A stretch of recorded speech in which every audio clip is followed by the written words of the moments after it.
Ce Quick Debunk rapide numéro 15 vous est présenté par Sirius Turbine. Sirius Turbine, l'homme qui a découvert les turbines dans l'étoile défocalisée Sirius avec son collègue Platrium. Il nous dit, magnifique, parfois on arrive à compter 8 noyaux, parfois 6. En tout cas, il y a de la fréquence là-dedans. Résonance magnétique, peut-être. Merci.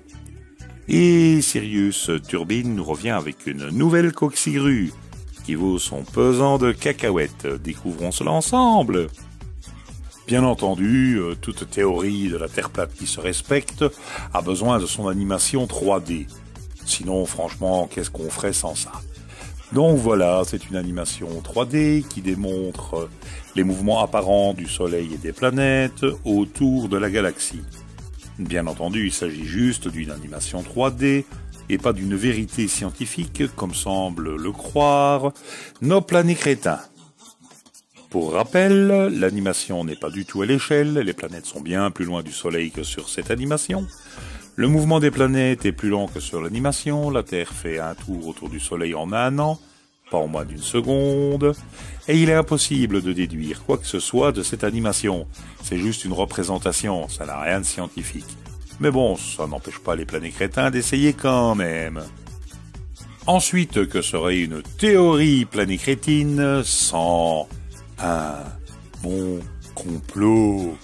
Et voilà, nous retournons à la station Naumayer, station qui se trouve en Antarctique, dont la localisation est inconnue, mais nous avons une belle photo, ainsi que la localisation. Pas chercher à comprendre. Et c'est là, bien sûr, que la science officielle nous cache les choses que les planets crétins ne sauraient voir. La station est tellement secrète qu'elle possède des caméras qui pointent sur l'horizon, de manière à ce que chacun puisse voir ce qui se passe en Antarctique.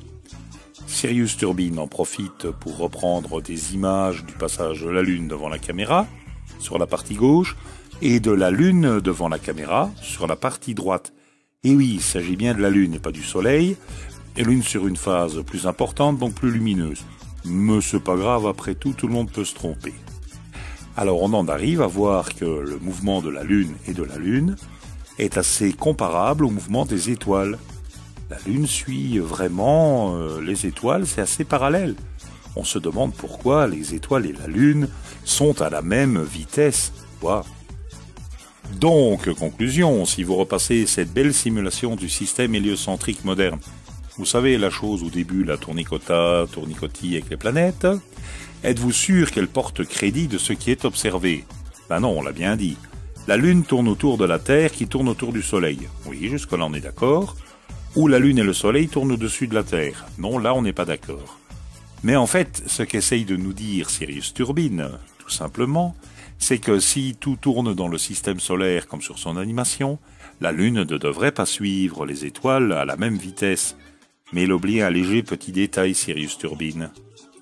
Dans le modèle de la Terre sphérique et le système héliocentrique, la Terre tourne sur elle-même en 24 heures, soit d'un angle de 15 degrés à l'heure.